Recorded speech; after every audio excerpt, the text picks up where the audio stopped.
दुधाची साखर ठेवून जोडली जन्माची नाती, रामाच्या रूपात जपला माणूस मारुती रायाची छाती, वाघाची लीलानी कपाळी टिळा तू जेडंधारासाठी, भनक भीतीची नवती भवती आभाळ रे माझ्या पाठी, देऊन किनारा मनाच्या होडीचा सारंग हरवला, माझा आनंद आनंद आनंद हरपला, माझा आनंद आनंद आनंद हरपला.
दिग्गज स्वरकंठमणी साक्षात मृदुंगाचे देवत असणारे इंद्र देवतेनं या भूमंडळावरती उतरून ज्यांच्या पाठीवर आनंदाने कौतुकाची थाप टाकावी असे परमसत्य आदरांचे ताल महर्षी आणि वारकरी संभळा दंडक ज्यांच्यामुळे आबाधित आहे ते परम आदरांचे समस्त टाळ महर्षी या सर्वांसाठी एका जोरदार कडावून टाळ्या झाल्या पाहिजे.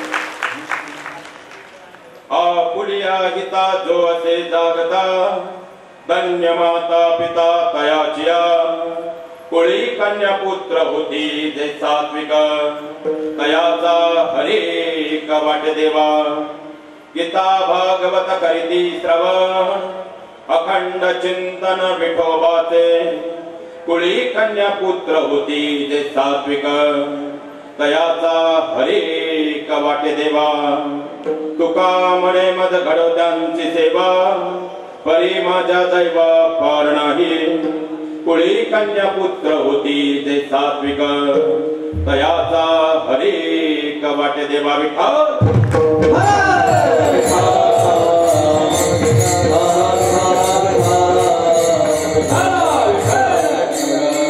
नमो विठ्ठला राजया पांडुरंगा नमो रुक्मिणी माऊली ज्ञान गंगा नमो पुंडलिका नमो चंद्रभागा नमस्कार माता रुक्मिणी पांडुरंगा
धन्य माता पिता तयाचिया कुळी कन्या पुत्र होती जे सात्विक तयाचा हरी कवाट देवा.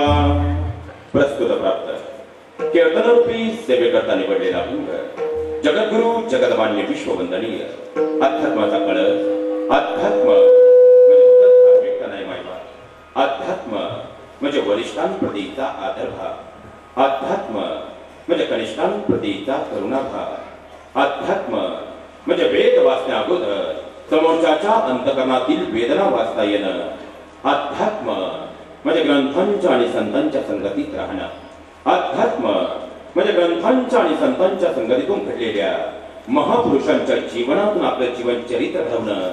अध्यात्म म्हणजे फक्त पूजा अर्चना आणि प्रार्थना नाही तर त्याप्रमाणे आपली दिवसभरातली प्रत्येक कृती असणं. एकंदरीत अध्यात्म म्हणजे सकाळी उठल्यापासून रात्री झोपेपर्यंत आपल्या हातातील प्रत्येक कार्य हे प्रामाणिक आणि पारदर्शक पद्धतीने करणं अशी कलियुगातील मानवाला मोक्षाकडे जाणारी साधी सरळ आणि सोपी वैभव निर्माण करून देण्यासाठी त्यांनी गाथा या प्रकरणातून 5वा वेद निर्माण केला. महाराज आणखी सोपं करून सांगायचं म्हटलं तर नारळाला डोळे आहे पण त्या डोळ्यांनी ते कधी पाहू शकत नाही. सुईला नाक आहे पण त्या नाकाने ते कधी गंध घेऊ शकत नाही. कपाला कान आहे पण त्या कानांनीही ते कधी ऐकू शकत नाही. बाटलीला तोंड आहे पण त्या तोंडानेही ते कधी बोलू शकत नाही. कंगव्याला दात आहे पण दातांनी ते काही चावू शकत नाही. टेबलालाही पाय आहे पण महाराज ते पायही कधी चालू शकत नाही. आणि बाबा जर बारकाईने पाहिलं तर खुर्चीलाही हात आहे पण त्या हातांनी या मृत्यूलोकात ते कोणतेही कर्म करू शकत नाही.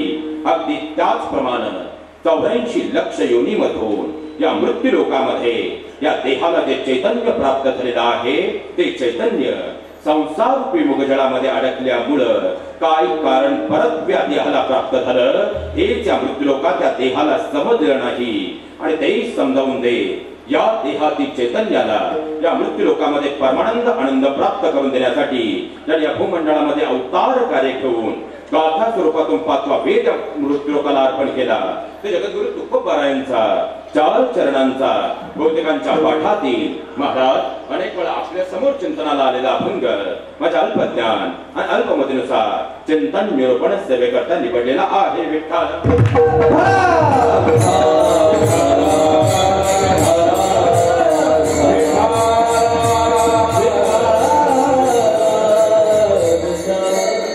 या अभंगावर माझ्या अल्पमतीनुसार चिंतन रूपी सेवा प्रस्तावित करताना प्रस्तावना द्यायची ती अशी.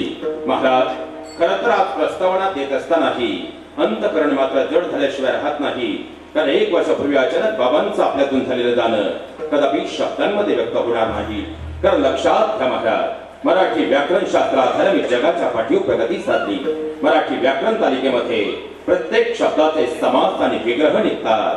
पण या जगाच्या पाठीवर 2 शब्द असे आहेत त्या शब्दांचा कधी समास आणि विग्रह निघत नाही. कारण ते शब्द नाही ते मृत्यूलोकातील भाव आहे.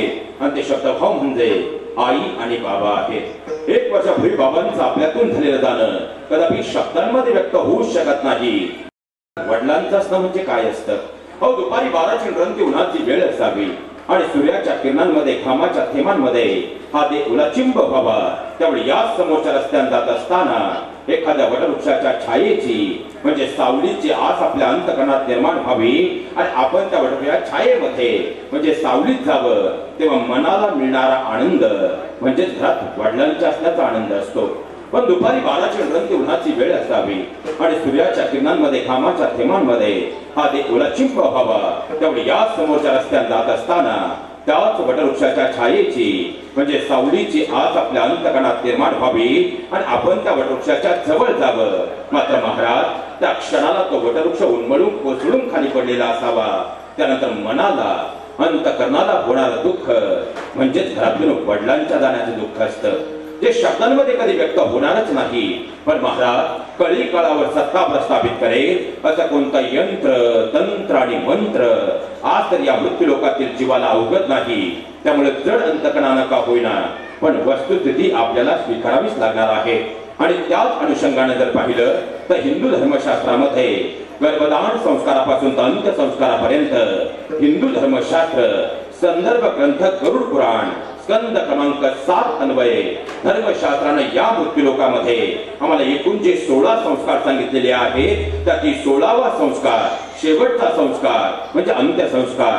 आणि अंत्यसंस्कारामध्येही हिंदू धर्मशास्त्र स्कंद क्रमांक 7 गरुड पुराण अन्वये धर्मशास्त्राने या मृत्यूलोकातील जीवाची या मृत्यूलोकामध्ये एकूण जी खऱ्यातनं 16 श्राद्ध सांगितलेले आहेत त्यातील 15व्या क्रमांकाचं या मृत्यूलोकातील श्राद्ध म्हणजे आजचा वर्ष श्राद्ध विधीच्या अनुषंगानं कुटुंबाच्या आदरणीय महाराज आपल्या सर्वांच्या प्रेमातून या ठिकाणी याचा योग आला. आपण सर्वांचे मनपूर्वक ऋण व्यक्त करतो. आता बसलेल्या दानकरांच्या मनामध्ये एक प्रश्न असाही निर्माण झाला असेल की महाराज तुम्ही आता बोलताना असा उल्लेख केला की हिंदू धर्मशास्त्रात एकूण जे 16 संस्कार आहेत त्यातला 16वा अंत्यसंस्कार आणि अंत्यसंस्कारामध्येही गरुड पुराण अन्वये एकूण जी 16 श्राद्ध या मृत्यूलोकातील जीवाचे आहेत आणि त्यातील 15व्या क्रमांकाचं मृत्यूलोकातील श्राद्ध म्हणजे आजचं वर्ष श्राद्ध मग ही 16 श्राद्ध नेमकी आहेत कोणती? आता विषय निघालाच आहे. तर महाराज प्रस्तावनेच्या 10 मिनिटांमध्ये बाबा आपण पहिल्यांदा ही 16 श्राद्ध समजून घेऊया. कारण हिंदू धर्मशास्त्राचं सांगतं की या मृत्यूलोकामध्ये या देहातील प्राण म्हणजे चैतन्य गेल्यानंतर परिस्थिती कोणतीही असेल तरी सौर मंडल प्रमाण वेळेनुसार पुढच्या 3.5 तासापर्यंत या देहाला या मृत्यूलोकामध्ये अग्निटाप देता येत नाही. मग महाराज याचं काही धर्मशास्त्रीय कारण आहे का? नक्कीच आहे. काय कारण आहे? तर हिंदू धर्मशास्त्र आम्हाला असं सांगतं की या मृत्यूलोकापासून स्वर्गापर्यंत जे अंतर आहे ते किलोमीटर या मापकामध्ये आम्हाला धर्मशास्त्रानं 99 लाख किलोमीटर सांगण्यात आलेला आहे. आणि स्वर्गातून आले मुलांना या देहातील जो देह 5 महाभूत आणि 12 तत्व असा एकूण 17 तत्वांचा बनलेला आहे या देहातील ही 17 तत्व या देहापासून विलग करून नव्वद लाकलवड दूर असताना स्वर्गापर्यंत नेण्याचा जो कालखंड आहे तोही आम्हाला गरुड पुराणानं 4 घटिकांचा सांगण्यात आलेला आहे. आता घटिका हे प्रकरण जर आपल्याला समजून घ्यायचं असेल तर पहिल्यांदा आपल्याला गणितशास्त्राचा अभ्यास करावा लागेल. कारण इयत्ता 9वी आणि इयत्ता 10वीच्या गणित अभ्यासक्रमामध्ये घटिका नावाचे स्वतंत्र प्रकरण आहे. आणि एक घटिका म्हणजे गणितशास्त्र अन्वये आम्हाला 24 मिनिटांचा कालखंड सांगण्यात आलेला आहे. मग स्वर्गातून आले मुलांना या देहातील ही 17 तत्व या देहापासून विलग करून स्वर्गापर्यंत नेण्याचा कालखंड किती घटिकांचा आहे? बोलत चला. 4 घटिकांचा. आणि एक घटिका म्हणजे 24 मिनिट. मग 24 गुणिले 4 किती झाले? 96 मिनिट. आणि हिंदू धर्मशास्त्र गरुड पुराण असं सांगतं ती चेतना स्वर्गापर्यंत पोहोचल्यानंतर व्हेरिफिकेशन होऊन पुन्हा तात्काळ त्याच घरी माघारी येण्याचा जो कालखंड आहे तोही आम्हाला गरुड पुराणानं 4 घटिकांचा सांगण्यात आलेला आहे. म्हणजे हे 96 मिनिट आणि पुन्हा तात्काळ परावर्तित होणारे 96 मिनिट. 96 अधिक 96 म्हणजे घटिका यंत्रानुसार पृथ्वीच्या सौरमंडल प्रमाण वेळेनुसार 3.25 तासांचा कालखंड या देहातील प्राण गेल्यानंतर ती चेतना स्वर्गापर्यंत पोहोचण्यात आणि पुन्हा माघारी येण्यासाठी लागतात. म्हणून हिंदू धर्मशास्त्र असं सांगतं की या मृत्यू लोकामध्ये या देहातील प्राण गेल्यानंतर परिस्थिती कोणतीही असेल तरी पुढच्या 3.5 तासापर्यंत या देहाला अग्निडाग देता येत नाही. विठ्ठल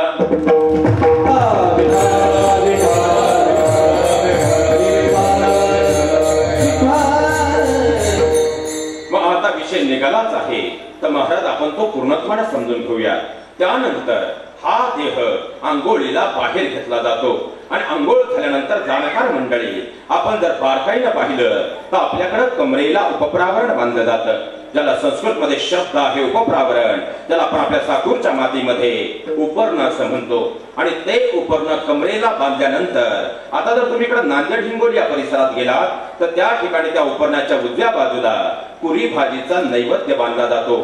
आपण जर अलीकडे परभणी गंगाखेड या परिसरामध्ये आलो तर त्या ठिकाणी ज्वारी बांधली जाते. आपण जर इकडे मलकापूर बुलढाणा जालना छत्रपती संभाजीनगर या परिसरात गेलो तर त्या ठिकाणी बाजरीचं पीठ किंवा बाजरीची भाकरी बांधली जाते. आपण जर इकडे खाली जळगाव खानदेश पट्ट्यामध्ये गेलो तर त्या ठिकाणी 7 प्रकारचं कच्चं धान्य बांधलं जातं. आणि विशेषत्वानं आपण जर अहिल्यानगर परिसरात आलो आणि त्यातही साकूर पट्ट्यात आलो तर मला वाटतं आपल्याकडे भात म्हणजे तांदूळ बांधले जातात. आणि ते तांदूळ त्या उपरण्याच्या उजव्या बाजूला बांधल्यानंतर आपण पहिल्यांदा एका ठिकाणी थांबतो. त्याला काय म्हणतात? विसावा. खरं तर नसतो विसावा. खांदेकरांना खांदे बदलायला 2 मिनिटं वेळ मिळावा म्हणून असतो तो विसावा.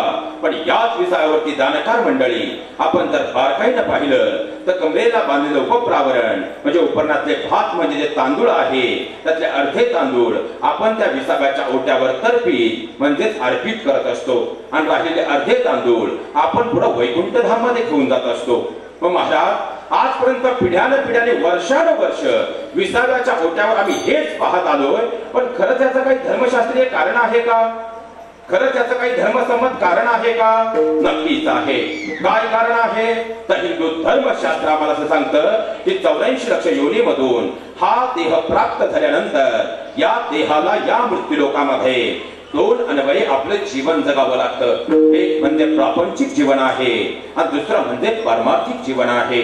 मग या मृत्यू लोकामध्ये प्रपंचात आपण जे काही कमवलंय ते आपण विसाव्याच्या ओट्याच्या मागे आपल्या मागच्या पिढ्यांना ठेवून जात असतो.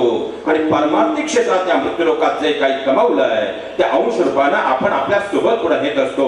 आणि वाल्मिकी शास्त्राचा अध्याय क्रमांक 3 जर आपण पाहिला तर भात म्हणजे तांदूळ हे आपल्या प्रपंचाचे प्रतीक आहे. म्हणून लक्षात ठेवा महाराज, जेव्हा विसाव्याच्या ओट्या आपण तांदूळ तर्पित करतो तेव्हा फक्त आपण तांदूळ तर्पित करत नाही तर त्या अनुषंगाने त्या जीवाचा या मृत्यू लोकात केलेला प्रपंच आपण त्या विसाव्याच्या ओट्यावर अर्पित करत असतो. जाणकार मंडळींना याही पुढचा संदर्भ हवा असेल तर लक्षात ठेवा, जेव्हा विसावाचा ओटा येईपर्यंत गेलेल्या व्यक्तीची नेत्ररेषा ही घराकडे असते. पण जेव्हा खांदा बदलला जातो विसावा देऊन तेव्हा ती नेत्ररेषा मात्र आता फिरून वैकुंठ धामकडे केली जाते. कारण विसावाचा ओटा येईपर्यंत गेलेल्या व्यक्तीची नेत्ररेषा म्हणजे प्रपंच त्याच्या सोबत असतो. पण जेव्हा आपण तो तांदळाच्या रूपात तर्पित करतो त्यानंतर तो प्रपंच बाजूला पडून त्यांचा पुढचा प्रवास सुरू होतो. पण लक्षात ठेवा महाराज, विसाव्याच्या ओट्यावर होणारी, आपण पाहत असणारी ही फक्त एक क्रिया किंवा प्रक्रिया नाही, तर हिंदू धर्मशास्त्र असं सांगतं त्या अनुषंगाने या जीवाचं या मृत्यूलोकातील पहिलं श्राद्ध या विसाव्याच्या ओट्यावर पूर्ण होतं. त्याला गरुड पुराणामध्ये शब्द आहे अमान्य श्राद्ध. आता अमान्य या शब्दाचा मराठी व्याकरण तालिकेतून आपण जर विग्रह केला तर आम म्हणजे कच्च आणि अन्न म्हणजे धान्य. म्हणजे कच्च्या धान्या आधारे या मृत्यूलोकामध्ये या जीवाचं जे पहिलं श्राद्ध पूर्ण होतं ते विसाव्याच्या ओट्यावर पूर्ण होतं. ज्याला गरुड पुराणामध्ये शब्द आहे अमान्य श्राद्ध.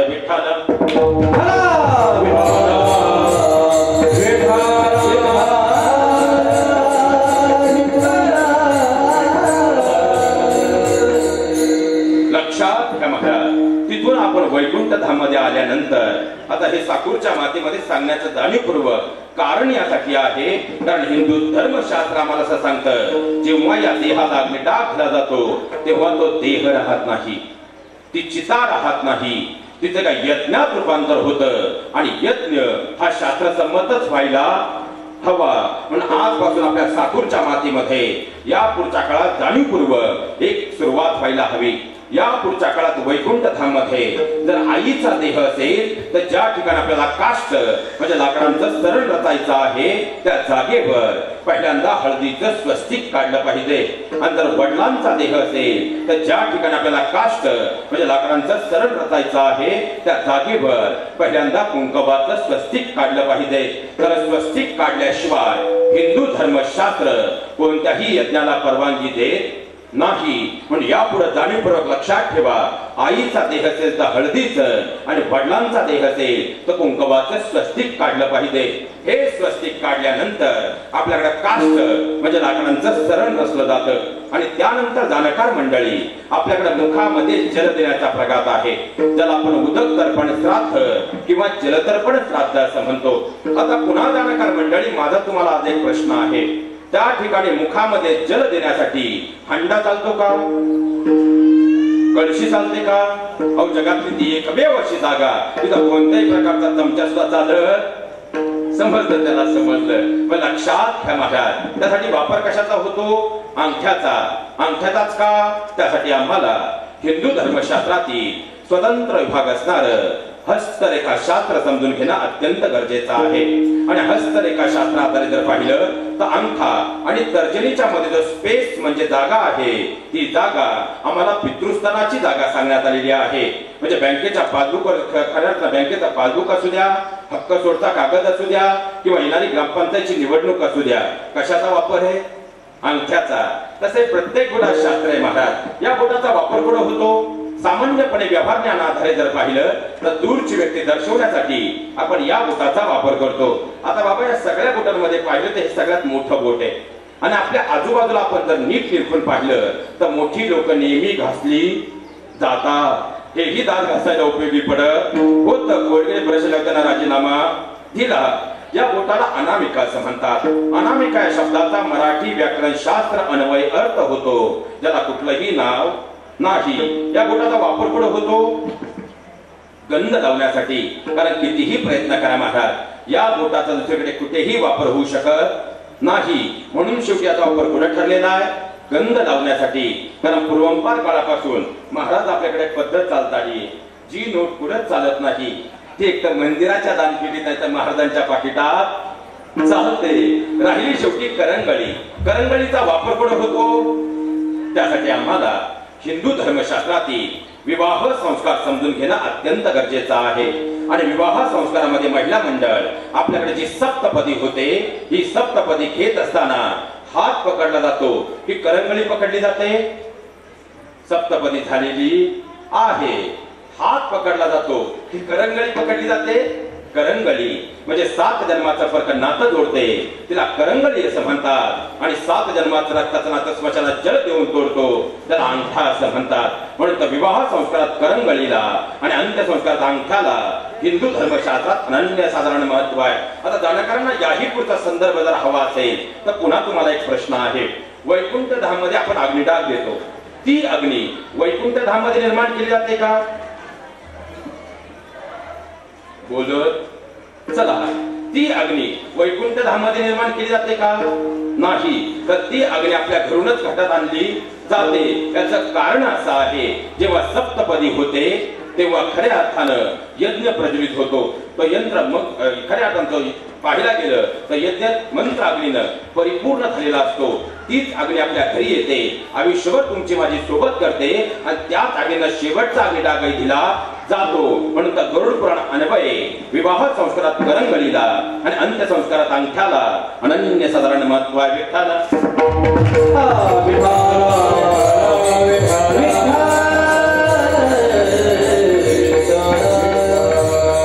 लक्षात ठेवा. त्यानंतर ज्येष्ठ किंवा कनिष्ठ पुत्राच्या हातामध्ये 1.5 फुटांच्या 7 समिता दिल्या जातात, ज्यामध्ये प्रामुख्याने वड, आंबा, पिंपळ, रुई, बेल, अंजन, विलावन म्हणजे चंदन आणि उंबर या 7 प्रकारच्या समिधा ज्येष्ठ किंवा कनिष्ठ पुत्राच्या दिल्या जातात. आणि 7 प्रदक्षिणा पूर्ण करताना एक एक करून या समिधा त्या चितेवर अर्पण केल्या जातात. आपले इथं होतात का? आज जर आपली वैकुंठ धामची कमिटी या ठिकाणी उपस्थित असेल तर आपल्या कमिटीला एक नम्रपणे विनंती आहे, या पावसाळ्यामध्ये आपण जर वैकुंठ धामच्या गेटच्या आतमध्ये वड, आंबा, पिंपळ, रुई, बेल, चंदन आणि उंबर या 7 वृक्षांची लागवड केली तर पुढच्या 1 वर्षात हे वृक्ष आपल्या हाताशी येतील. आणि या समिधा शोधण्यासाठी ऐन वेळेस आपल्याला कुठेही धावपळ करण्याची गरज पडणार नाही.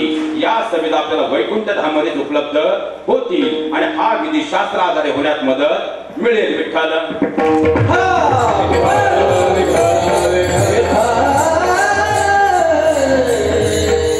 मग तिथून आपण घरी आल्यानंतर आपल्याकडे सारवून दिवा लावला जातो. आणि मला वाटतं खऱ्या अर्थानं साकूर परिसरात पिढ्यानपिढ्या त्यासाठी एक शब्द प्रचलित आहे, कडुभाच काढले. बरोबर ना? ज्याला धर्मशास्त्रामध्ये शब्द आहे अन्नवैन श्राद्ध. अन्नवैन श्राद्ध झालं की दुसऱ्या दिवशी असतं, त्याला म्हणतात ब्रह्मवैन श्राद्ध. तिसऱ्या दिवशी आपण ज्या हस्ती जमा करतो त्याला गरुड पुराणामध्ये शब्द येतो हस्तसंचयन श्राद्ध. त्यानंतर आपण नाशिकला जाऊन येतो केशतर्पण श्राद्ध. त्यानंतर येतं ते हृदयपूर्वक श्राद्ध. त्यानंतर येतं ते नाभीपूर्वक श्राद्ध. त्यानंतर येतं ते प्रेमपूर्वक श्राद्ध. मग 10व्या दिवशी येतं ते म्हणजे दशपिंड श्राद्ध. आता हे 10 आणि आधीचे 2 किती झाले? 12. त्यानंतर 13व्या दिवशी येतं ते म्हणजे 13वीचं श्राद्ध. 13वीचं श्राद्ध पूर्ण झालं तिथून पुढे दर महिन्याला 11 महिन्यापर्यंत येतं ते म्हणजे दर महिन्याचं मासिक श्राद्ध. आणि 11 महिन्यांचं मासिक श्राद्ध पूर्ण झालं की हिंदू धर्मशास्त्रातील 16 श्राद्धांमध्ये या मृत्यूलोकात 15व्या क्रमांकाला येतं ते म्हणजे आजचं प्रथम वर्ष श्राद्ध. विठ्ठल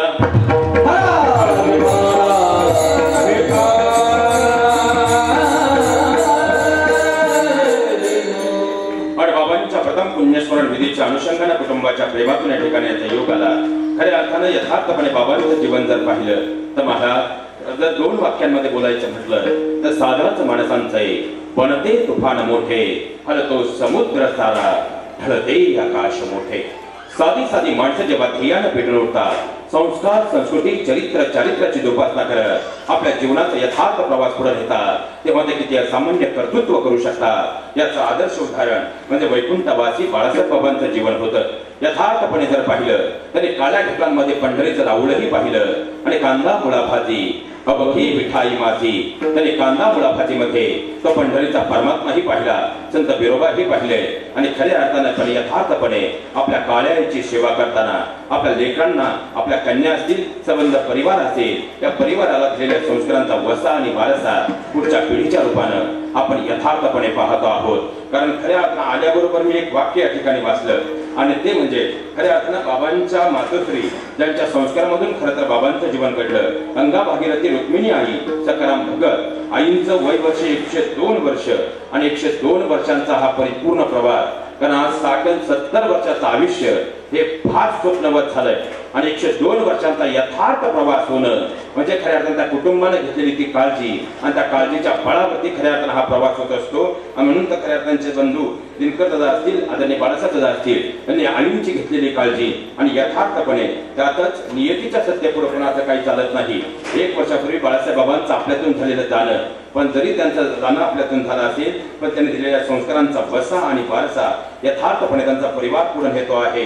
त्या पाहिल्या जर गेलं तर त्यांचे चिरंजीव आदरणीय केदाराम दादा आज बाबांचा वसा वारसा पुढे नेत असताना त्यांच्या दोनही कन्या मनीषाताई असतील, मीनाताई असतील, त्याचप्रमाणे जावई रमेश दादा असतील, नवनाथ दादा असतील, त्याचप्रमाणे बंधू दिनकर दादा असतील, त्याचप्रमाणे खऱ्या अर्थानं जर पाहिला गेलं तर ज्यांनी आपल्या सासऱ्यांमध्ये आपल्या वडिलांचं प्रतिबिंब पाहून अहोरात्र त्यांची सेवा केली तर त्यांच्या आदर्श सुनबाई सौ शोभाताई गीताराम भगत, त्याचप्रमाणे खऱ्या अर्थानं नातवंड ऋतुजा ताई असतील, ऋषाली ताई असतील, त्याचप्रमाणे ऋषिकेश दादा असतील, त्याचप्रमाणे त्यांचे पुतणे शरद दादा असतील, संभाजी दादा असतील, किशोर दादा असतील, जालिंदर दादा नातून जालिंदर दादा असतील, त्याचप्रमाणे नातवंडच महेश दादा असतील, त्याचप्रमाणे खऱ्या अर्थानं जर पाहिला गेलं तर अर्जुन त्यांचे पुतणे अर्जुन दादा, दिलीप दादा, गणेश दादा, राहुल दादा, विजय दादा, मंगेश दादा, वैभव दादा, त्याचप्रमाणे त्यांचे बंधू रंगनाथ दादा असतील, दशरथ दादा असतील, पुतणे जीवन दादा असतील, अमित दादा असतील, विक्रम दादा असतील आणि नातू चिरंजीव प्रसाद, एक भरलेला परिवार. आणि या परिवारामधून खऱ्या अर्थानं बाबांचं झालेलं जाणं शब्दांमध्ये व्यक्त होणारच नाही. पण मी सुरुवातीलाही सांगितलं महाराज की कळी काळावर सत्ता प्रस्थापित करेल असं कोणतं यंत्र, तंत्र आणि मंत्र आज तर या मृत्यू लोकातील जीवाला अवगत नाही. त्यामुळे वस्तुस्थिती आपल्याला स्वीकारावीच लागणार आहे. पण प्रापंचिक दृष्टीने जर विचार केला तर खऱ्या अर्थानं वडिलांचं कुटुंबातून झालेलं जाणं हे मात्र शब्दांमध्ये व्यक्त होत नसतं. कारण तुमचं माझं सोडून द्यावं पण ज्या भगवान परमात्म्याने हे ब्रह्मांड निर्माण केलं त्या भगवान परमात्म्याला सुद्धा या मृत्यू लोकात अवतार कार्य घेताना आईच्या गर्भातून जन्म घेण्याचा मोह आवडता आला नाही.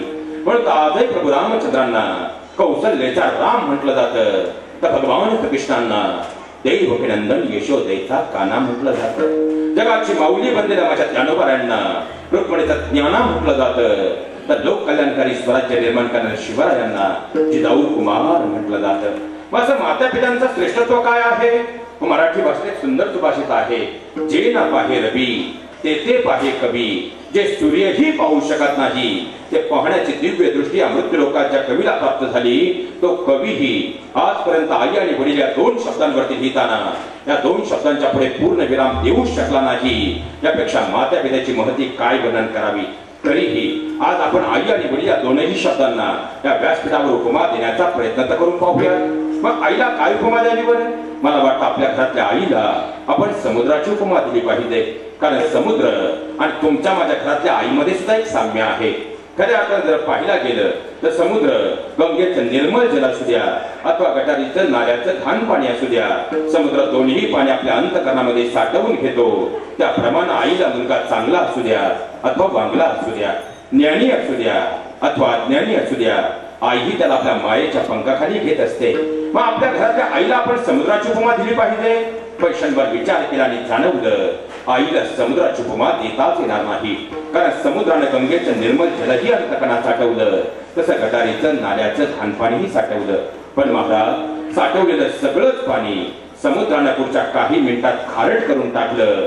त्यामुळे तुमच्या माझ्या आईनं अमृताहून गोड दूध तुम्हाला मला पाजलं, कळून चुकलं आई समुद्रापेक्षा श्रेष्ठ आहे. मग महाराज आईला समुद्राची उपमा देताच येणार नाही मान्य. मग आईला सूर्याची उपमा दिली तर? कारण सूर्य आणि तुमच्या माझ्या घरातल्या आईमध्ये सुद्धा एक साम्य आहे. जगात जेव्हा अंधकार गाठलेला असतो तेव्हा जगाला प्रकाशमान करण्याचं काम सूर्य करत असतो. आणि तुमच्या माझ्या जीवनात जिला ज्ञानाचा प्रकाश दिलाय ती म्हणजे आपली आई आहे. मग आपल्या आईला आपण सूर्याची उपमा दिली पाहिजे. पैशांवर विचार केला आणि जाणवलं आईला सूर्याची उपमा देताच येणार नाही. कारण आता आभाळ आहे, पावसाळ्याचे दिवस आहेत म्हणून ठीक आहे. पण या वर्षीचं तापमान जर पाहिलं तर 11 वाजले तरी सूर्य एवढा तापतो आपण घराचा गोठ्याचा आधार घेतो.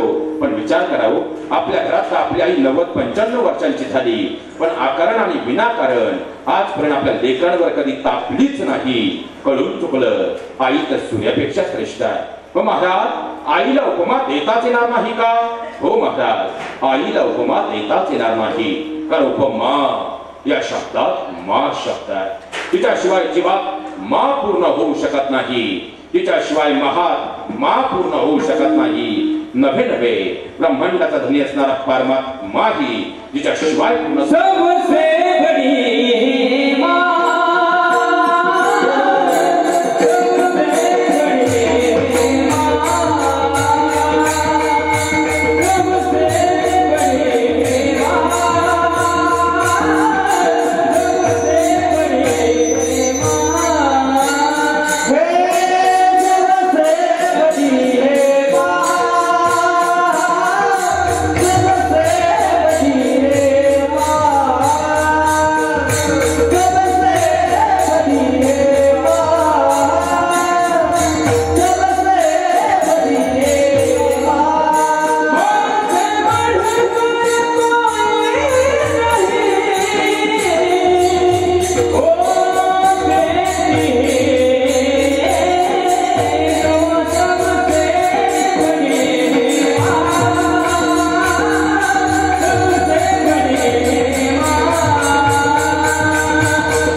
दूरचा स्वर्गंधर्व त्याला एकटावर वर्षासाठी एकदा जोरदार कडवून काढ्या झाल्या पाहिजे.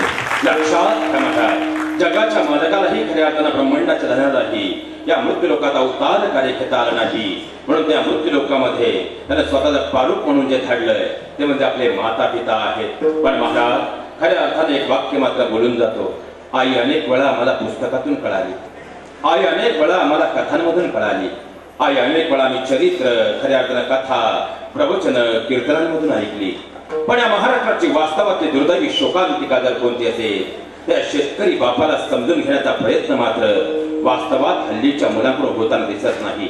खऱ्या अर्थानं बाबांची त्यांचे चिरंजीव असतील, त्यांच्या कन्या असतील, धर्मपत्नी असेल, नातवंड पुतणे बंधू असतील, या सगळ्यांनी केलेली सेवा इथं बसलेल्या प्रत्येकाने अनुभवलेली आहे. पण गीतारामदासारखे श्रावण बाळ आज फार कमी घरांमध्ये आहे. हे सुद्धा अलीकडच्या काळातलं वास्तव आहे. अलीकडच्या काळात तर ग्रामीण भागातही मुलंच वडिलांना म्हणतात काय केलंय माझ्यासाठी. इथं जर कोणी एखादा असा असेल ज्याला वाटत असेल की आपल्या वडिलांनी आपल्यासाठी काय केलं, त्यांना मी सांगतो म्हणून पुढच्या 3 मिनिटात 3च गोष्टींचा विचार करावा. पुढच्या 3 मिनिटात तुम्हाला स्पष्ट होईल आपल्या आई वडिलांनी आपल्यासाठी काय केलंय. ज्याला वाटतं ना आपल्या आई वडिलांनी आपल्यासाठी काय केलंय, तर मी सांगतो म्हणून पहिली गोष्ट करावी. मागच्या संबंध 2024चा जर आपण अभ्यास केला तर महाराष्ट्र सरकारनं 22 फेब्रुवारी 2025 ला जी आकडेवारी घोषित केली त्या अनुषंगानं मागच्या संबंध वर्षात महाराष्ट्रामध्ये 7,364 अर्भक एक दिवसाचं लेकरू आई बाळात्यामध्ये गुंडाळून हॉस्पिटल आणि नाल्याच्या कडेला ठेवून निघून गेल्याच्या दुर्दैवी घटना घडल्या. ज्यांना वाटतं ना आपल्या आई वडिलांनी आपल्यासाठी काय केलंय, त्यांना मी सांगतो म्हणून एखाद्या मोठ्या हॉस्पिटलच्या नाल्याच्या कडेला जाऊन पाहावं. बाळात्यात ठेवलेलं एक दिवसाचं लेकरू, त्या लेकराच्या अंगावरची लाली सुद्धा उतरलेली नसते आणि जीवाच्या आकांतानं ते लेकरू मात्र टाकू फोडत असतं. त्या लेकराचं वय पहा, त्या जागेवर आज आपलं वय पहा. त्या लेकराच्या जीवनातलं दुःख पहा, आपल्या जीवनात असणारा वर्तमानातला आनंद पहा. त्या लेकराचं उद्याचं भविष्य आठवा आणि त्या जागेवर उद्याचं आपलं सुरक्षित आपल्या आई वडिलांनी करून ठेवलेलं आपलं भविष्य क्षणभर आठवा. क्षणात कळून चुकेलो आपल्या आई वडिलांनी आपल्याला काय दिलंय. ज्याला वाटतं ना आपल्या माता पित्यांनी आपल्यासाठी काय केलंय. आता मी येताना पाहिलं मग 2-3 ठिकाणी रस्त्यांची कामं चालू आहे. ते नवरा बायको दगडी फोडताय आणि त्यांची 10-10 वर्षाची लेकरं सुद्धा अनवानं पायांना फोडलेली खडी डोक्यावर घेऊन दिवसभर या पावसात टाकताय. हा त्या लेकरांचं वय पहा, आज आपलं वय पहा. या लेकरांचं या वयातले कष्ट पहा, आपल्या जीवनात असणारा वर्तमानातला आनंद पहा. त्या लेकरांचं आयुष्य कष्टमय भवितव्य पहा आणि आपल्या आई वडिलांनी सुरक्षित करून ठेवलेलं आपलं भविष्य क्षणभर आठवा. कळून चुकेल आपल्या आई वडिलांनी आपल्याला काय दिलं. ज्याला वाटतं ना आपल्या आई वडिलांनी आपल्यासाठी काय केलंय, मी सांगतो म्हणून फक्त वर्षातून एकदा एखाद्या अनाथ आश्रमाला नक्की भेट द्या. त्या अनाथ मुलांच्या डोळ्यात डोळे घालून त्यांचं दुःख पहा, त्यांचं वय पहा, अनाथपणाचं भविष्य पहा आणि त्या जागेवर आज आपला वर्तमानातला आनंद भविष्य पहा. क्षणात कळून चुकेलो आपल्या आई वडिलांनी आपल्याला काय दिलंय. महाराज पुरातन काळापासूनचा अभ्यास करा. घरात जर आनंदाचा क्षण आला तो आपल्या आईला पुढे उभं करतो, पण दुःखाची काळरात्र कुटुंबावर आली तर स्वतः मात्र उमऱ्यात ढाल बनवून उभा ठाकतो. कारण तो फक्त बाप पप्पा डॅडी नसतो, तर घर नावाच्या पंढरीमध्ये दुःखाच्या पिठेवर उभा असणारा साक्षात तुमच्या माझ्या घरातला तो श्रीहरी विठ्ठलच असतो. अहो पुरातन काळापासूनचा अभ्यास करा. माझं लेकरू वनवासाला जाणार म्हणून धाय मोकळून रडणारी कौशल्या माता प्रत्येकाला ज्ञात आहे. पण माझं लेकरू वनवासाला जाणार, माझ्या जगण्याचा आधार संपला म्हणून बसल्या जागी प्राण सोडणारे राजा दशरथ मात्र लक्षात राहत नाही शोकांतिका. माझ्या लेकराला कंस मारले म्हणून रडणारी देवकी माता प्रत्येकाला ज्ञात आहे. पण माझं लेकरू जगलंच पाहिजे म्हणून त्या यमुनेला आलेल्या महापुरातूनही स्वतःच्या प्राणांची पर्वा न करता आपल्या लेकराला नंद घरी गोकुळात घेऊन जाणारे वसुदेव मात्र लक्षात राहत नाही शोकांतिका. माझ्या लेकरांना समान स्वीकारावं म्हणून तर रडणारी रुक्मिणी माता प्रत्येकाला ज्ञात आहे. पण माझ्या लेकरांना समान स्वीकारलंच पाहिजे म्हणून त्या इंद्राणीच्या घाटात स्वतःला आनंदाने समर्पित करणारे विठ्ठल पंत लक्षात राहत नाही शोकांतिका. माझ्या लेकरांना स्वराज्य उभं करावं भावना जोपासताना जिजाऊ प्रत्येकाला ज्ञात आहे. पण माझ्या लेकरांना स्वराज्य उभं केलं पाहिजे म्हणून चोरण्याच्या पायथ्याशी धन ठेवून स्वराज्याला प्रथम बळकटी देणारे शहाजीराजे लक्षात राहत नाही शोकांतिका. म्हणून तर महाराज मी नेहमी सांगतो वडील हे फणसासारखे असतात. फणसाच्या बाहेरचे काटे पाहिले, म्हणून जर आम्ही फणसाच्या जवळ कधी गेलोच नाही तर फणसाच्या आतमध्ये मुलायम गर असतो तो आम्हाला कधी मिळणारच नाही. त्याप्रमाणे आपण आपल्या घरामध्ये वडिलांचे बाह्य रंगाने क्रोधाचे काटे पाहिले, म्हणून जर वडिलांच्या कुशीत कधी गेलोच नाही तर वडिलांच्या अंतःकरणामध्ये सुद्धा वाहणारा मायेचा धारा असतो तो आम्हाला कधी दिसणारच नाही. महाराज आता लग्नसेनचे शेवटचे मला वाटतं 2च तारखा राहिल्या. लग्नसेनचा उत्तरार्ध आता सुरू झाले, कारण वर्षभरच चालू आहेत म्हणा.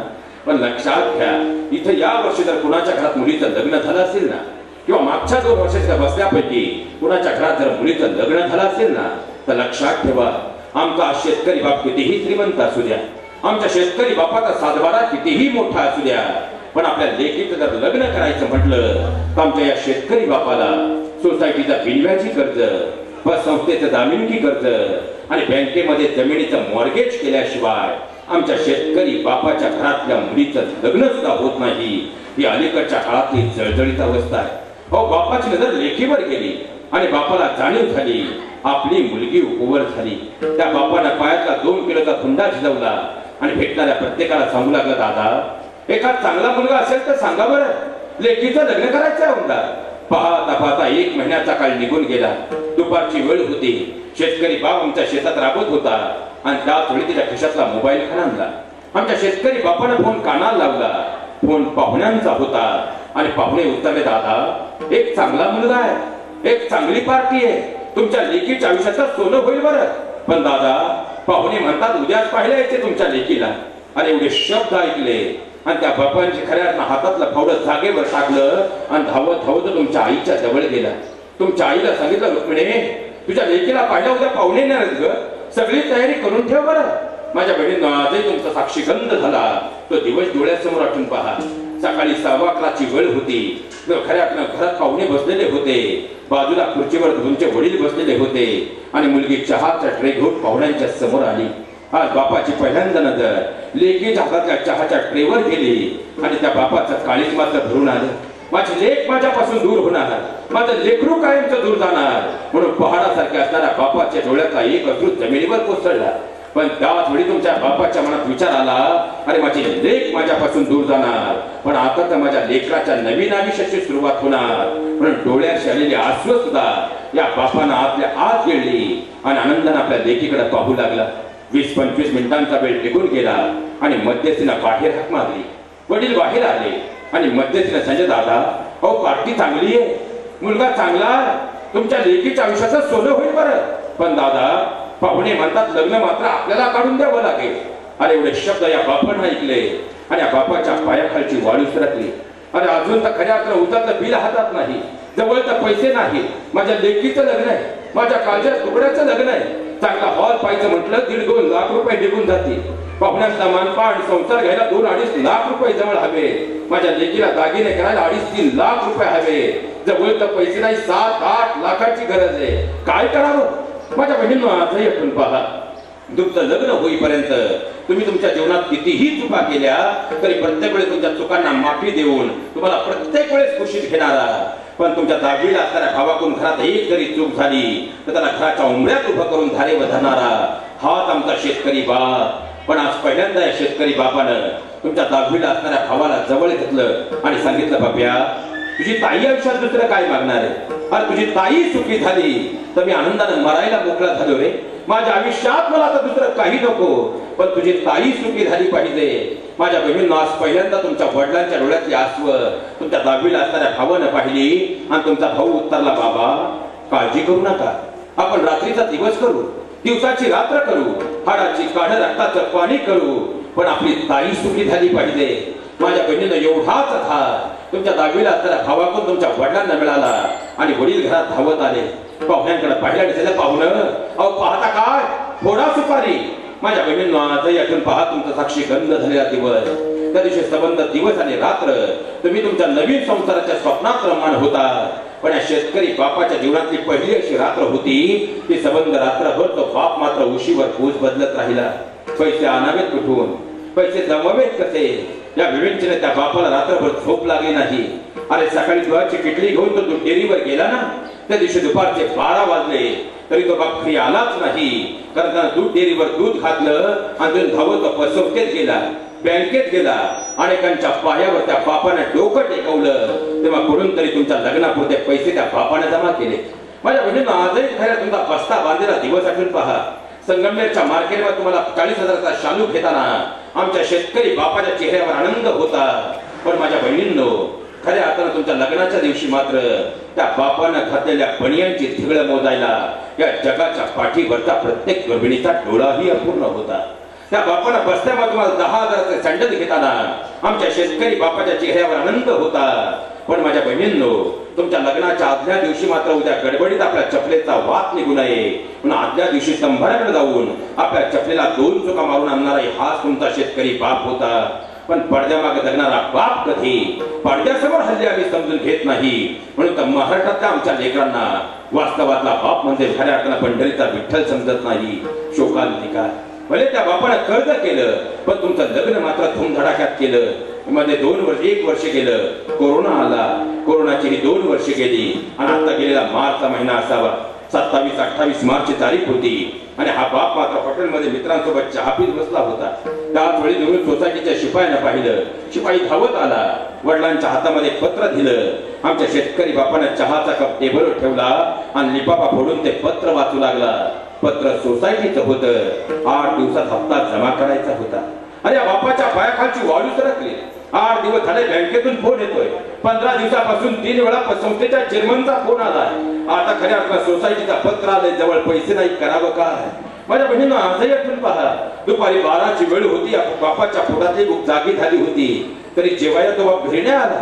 तिथून धावत तो मित्रांकडे गेला, पाहुण्यांकडे गेला, कुठून तरी पैशाची जुळवाजुळव केली आणि दुसऱ्या दिवशी जाऊन त्याला सोसायटीचा हप्ता भरला आणि चेअरमन साहेबांना हात जोडून सांगितले, चेअरमन साहेब नव्याचं जुनं करून घ्या बरं, पैसे आले की एकदा सगळं भरून टाके. एवढंच तो बाप बोलला. भरलेल्या पैशाची पावती घेतली आणि सोसायटीची एक पायरी तो बाप उतरू लागला. अरे हा आमचा शेतकरी बाप सोसायटीच्या 3च पायऱ्या उतरला आणि त्याच्या खिशातला मोबाईल खणाला. आमच्या शेतकरी बापाने फोन कानाला लावला. फोन जावयाचा होता आणि जावई उतरला, मामा अहो अभिनंदन, तुम्ही बाबा होणार आहात. अरे शेतकरी बापाला काय आनंद झाला. माझं लेकरू बाळक पडायला येणार आहे, माझी लेक बाळक पडायला येणार आहे. धावत तुमच्या घरी जाऊन तुमच्या आईला सांगावं म्हणून त्या बापानं गाडीला चावी लावली आणि वेगानं घराकडे निघाला. पण माझ्या बहिणीनं तुमचं माझं घर म्हणजे गावापासून 1-1.5 किलोमीटर दूर असणार. बाप गावाच्या चौकात आला आणि अचानक बापाचा पाय मात्र गाडीच्या ब्रेकवर गेला आणि उजवा हात खिशावर आला. म्हणून तो बाप विचार करू लागला, माझी लेक बाळपणाला येणार आहे, माझं लेकरू बाळपणाला येणार आहे. अरे सरकार दवाखान्यात जायचं म्हटलं तर मेडिकल ऐनवेळी 5,000 जवळ हवे, पण माझ्या खिशात आता उभे 2,000 रुपये. काय करावं? त्याही दिवशी तो बाप घरी नाही आला. तिथून धावत दूध डेअरीच्या ऑफिसमध्ये गेला, तिथून कारखान्याच्या ऑफिसमध्ये गेला. मागचं एखादा बिल, एखादा बोनस याने एखाद्या बापानं पाहिलं. त्याला बळीराजा म्हणून आम्ही डोक्यावर घेतो. त्या शेतकरी बापाला त्या दिवशी अवघे 10,000 जमा करायला सुद्धा दुपारचे 3 वाजले. अरे कुठून तरी या बापानं पैसे जमा केले. धावत घरी आला. तुमच्या आईला सांगा, रुक्मिणी तुझी लेक बाळपणाला येणार आहे ग. पण तो बाप काही बोलायचा. तुमची आई मात्र घराच्या दरवाजात उभी होती. आईच्या बाजूला संपलेली गॅस सिलेंडरची टाकी होती. तो बाप काही बोलणार एवढ्या तुमच्या आई उतरल्या. अहो कुठं होतात? दुपारचे 3 वाजले. आज शुक्रवार आहे, गावात घरची गाडी आली असेल, जा लवकर गॅस घेऊन या. माझ्या बहिणींना आजही आठवून पहा. त्या दिवशी तुमच्या या शेतकरी बापानं एक वेळ तुमच्या आईकडे पाहिलं, दुसऱ्या वेळेस संपलेल्या गॅस सिलेंडरच्या टाकीकडे पाहिलं आणि तिसऱ्या वेळेस बाजूला पडलेल्या सरपणाकडे बोर्ड दाखवून सांगितलं, आजपासून ते सरपंच जाळ, जोपर्यंत माझ्या लेकराचं बाळपण सुखरूप होणार नाही, तुझी गॅसची टाकी सुद्धा मी आणणार नाही. माझ्या बहिणींना आजही तुमच्या बाळपणाचे माहेरचे 2 महिने आठवून पहा. तुम्ही तुमच्या बाळपणासाठी माहेरी होतात ना. दुखलं खुपलं तुमची आई तुम्हाला खुशीच घेत होती. बाप मात्र शेतात राबत होता. दुपारी 12 वाजता जेवायला आला. हात धुताना एकच विचारायचा, बाळा तब्येत बरी आहे ना? आणि पुन्हा जेवण करून शेताकडे निघून जायचा. खुशीत घेणारी आई जगानं पाहिली. आई मायेचा सागर वाटली. जगाला बाप मात्र निष्ठुर वाटला. पण माझ्या बहिणींनो, त्याच तुमच्या बाळपणाच्या 2 महिन्याच्या काळात हाच तुमचा शेतकरी बाप. तुम्ही रात्री सगळे झोपल्यानंतर आपल्या भुंक्यांचा आवाज घरात कुणाला येऊ नये म्हणून रात्रीच्या 12 वाजता डोक्याखालची उशी तोंडात घालत होता आणि अंगावर चादर घेऊन आत्या थांबून रडून देवाला सांगत होता, देवा माझं आयुष्य माझ्या लेकीला दे, पण माझ्या लेकराचं बाळपण सुखरूप होऊ दे. पण तो बाप अंधारात रडला म्हणून त्या जगाला दिसलाच नाही, म्हणून तर बाप मायेचा सागर असा कुठलाच कवी कधी म्हटला नाही. बाप करी जोडी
लेकरांसाठी जळत राहतो.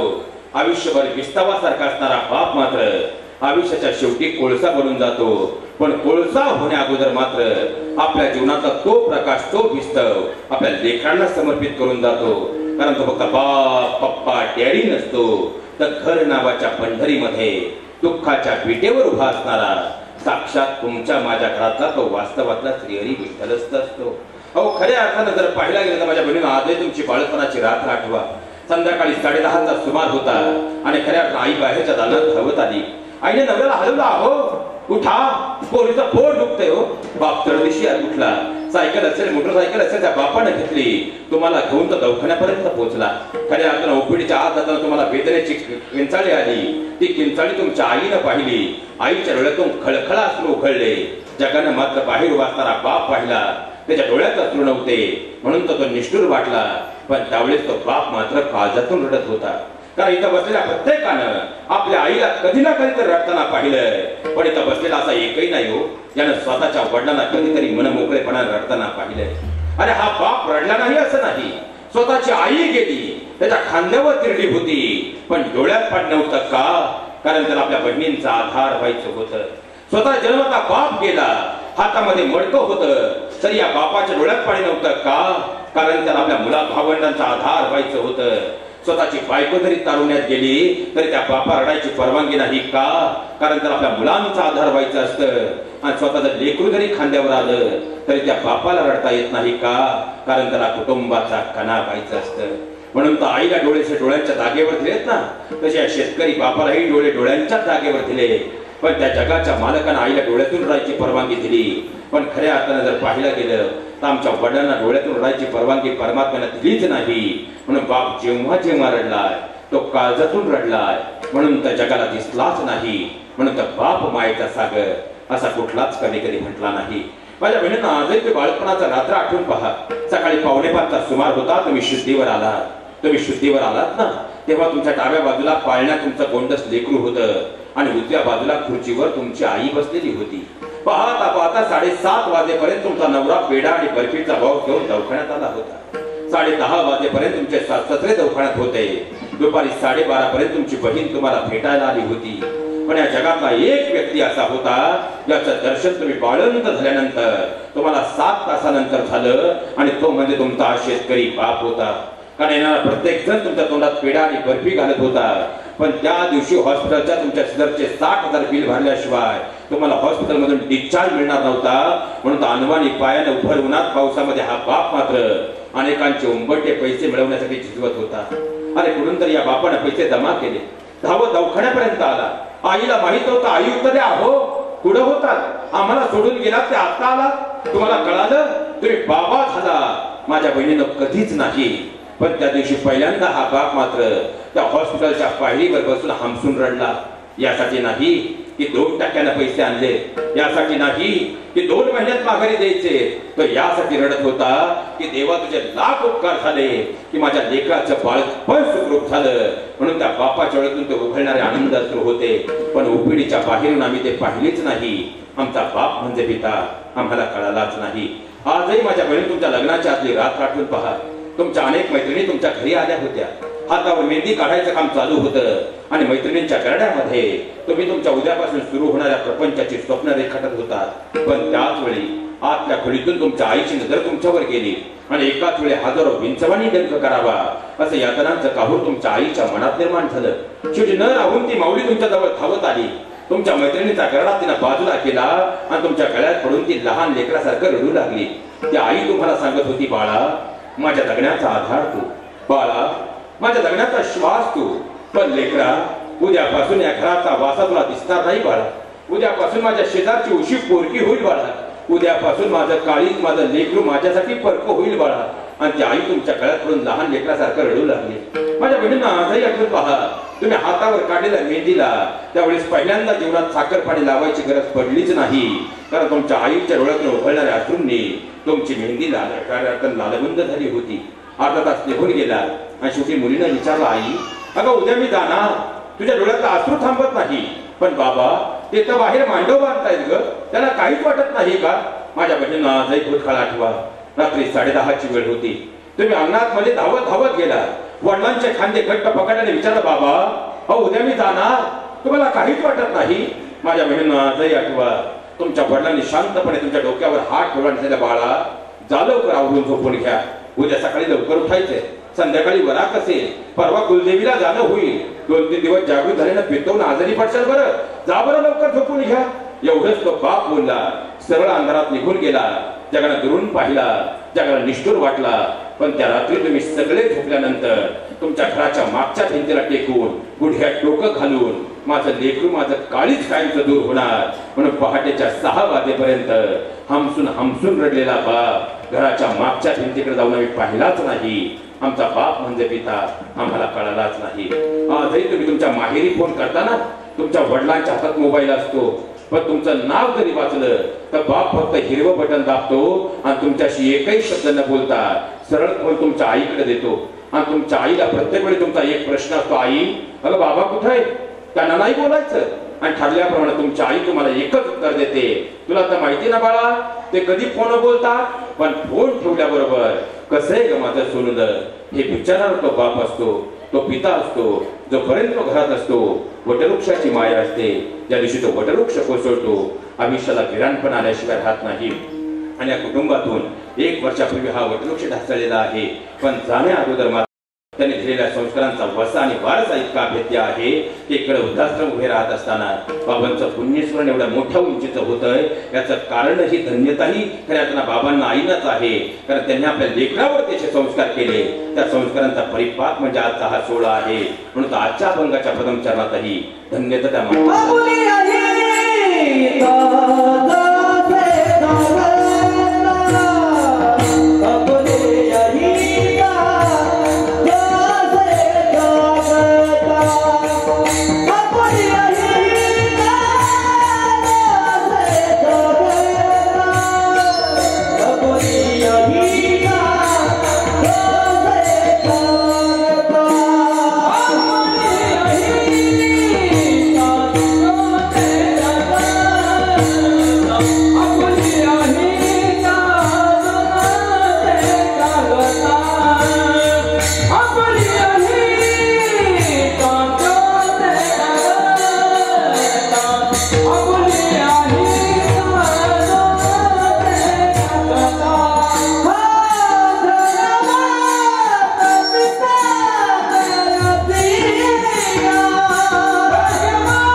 समस्त गंधर्व तालाने टाळ मर्षेसाठी का जोरदार काढून काढ्या झाल्या पाहिजे.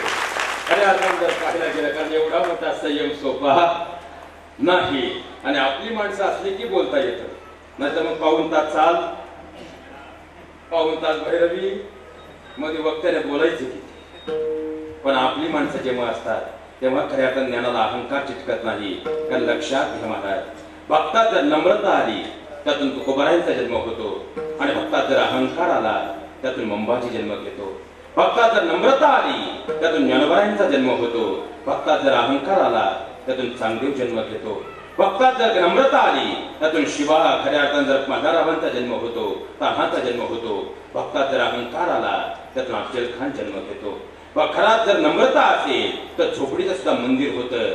पण बंगल्यात अहंकार आला तरी बंगल्याचाही नरक होतो. आणि खऱ्या ज्ञानाला जेव्हा नम्रता चिटकते तेव्हा किती मोठा साध असतो. त्याचा आदर्श उदाहरण म्हणजे आजचं व्यासपीठ आहे. आपल्या सर्वांच्या चरणावर साष्टांग दंडवत प्रतिपादित करतो.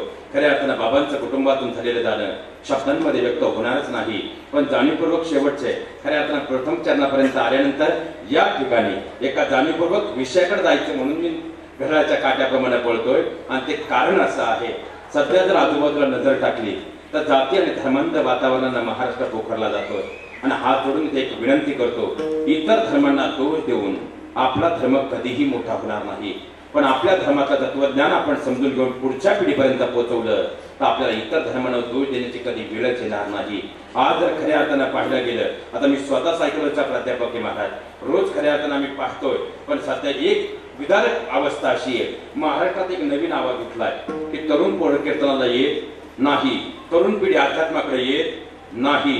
पण एक सायकोलॉजिस्ट म्हणून एक वाक्य सांगून जातो, खऱ्या अर्थाने या तरुण पिढीची चूक ही 0.00% आहे. त्यात वास्तवात जर खरी चूक कुणाची असेल, वक्ता म्हणून घेणाऱ्या आमची आणि पालक म्हणणाऱ्या तुमची आहे. त्याचं कारण असं आहे, आज आपण आपली पिढी विज्ञानिष्ठ घडवतोय आणि विज्ञानिष्ठ पिढीला जर अध्यात्म विज्ञानिष्ठपणे सांगण्याचा प्रयत्न आपण जोपर्यंत करणार नाही, विज्ञानिष्ठपणे ते समजून देण्याचा प्रयत्न करणार नाही, तोपर्यंत उद्याची पिढी ही खऱ्या अर्थानं अध्यात्माकडे येणार नाही. ही सगळ्यात मोठी वास्तवता आहे. आणि म्हणूनच काही प्रश्नांची उत्तरं तुम्हाला समजेल आणि उमजेल अशा सोप्या भाषेमध्ये मांडण्याचा मी प्रयत्न करणार आहे. कारण सध्या फक्त ये रे माझ्या मागल्या या प्रमाणे आपण सगळे विधी करत चाललोय. पण या विधीचं तत्वज्ञान जर आपण उद्याच्या पिढीने तुम्हाला विचारलं आणि त्याची उत्तरं जर आपल्याला देता आली नाही तर ती पिढी जर त्या गोष्टींपासून दूर गेली, त्या पिढीला दोष देण्याचा आपल्याला अधिकार आहे का याचा मात्र विचार होणं गरजेचं आहे. आणि म्हणूनच पुढचे 20 मिनिटं तुम्ही थोडं बोलावं एवढी माझी अपेक्षा आहे. कारण सध्याची विदारक अवस्था तुम्हाला सांगतो. आता काही प्रश्न तुम्हाला विचारतो, उत्तर द्यावी एवढी अपेक्षा आहे. आता मला सांगा, जर खऱ्या अर्थानं मोक्ष प्राप्त झाला, आता आम्ही कीर्तनकार व्यासपीठावरून सांगतो गेलेल्या व्यक्तीला मोक्ष प्राप्त झाला, आदरांजली व्यक्त करणारे वक्तेही सांगतात गेलेल्या व्यक्तीला मोक्ष प्राप्त झाला. आता माझा तुम्हाला प्रश्न आहे, मोक्ष प्राप्त झाला तर पुन्हा जन्म आहे का? बोलत चला. मोक्ष प्राप्त झाला तर पुन्हा जन्म आहे का? नाही. पुन्हा मृत्यू आहे का? नाही. मग जर मोक्ष प्राप्त झाल्यानंतर जन्म आणि मृत्यूच नाही तर त्यांची पित्र घातली पाहिजेत का?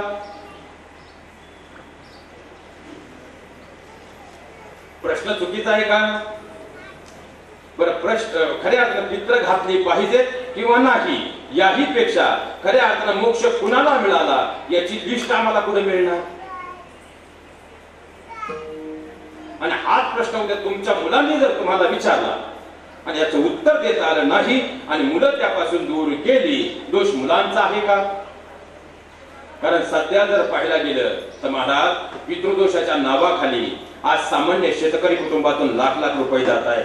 आणि एखाद्या शेतकरी सामान्य कुटुंबातून 1 लाख रुपये जाणं म्हणजे ते कुटुंब 1 वर्षानं मागे येण्यासारखं आहे.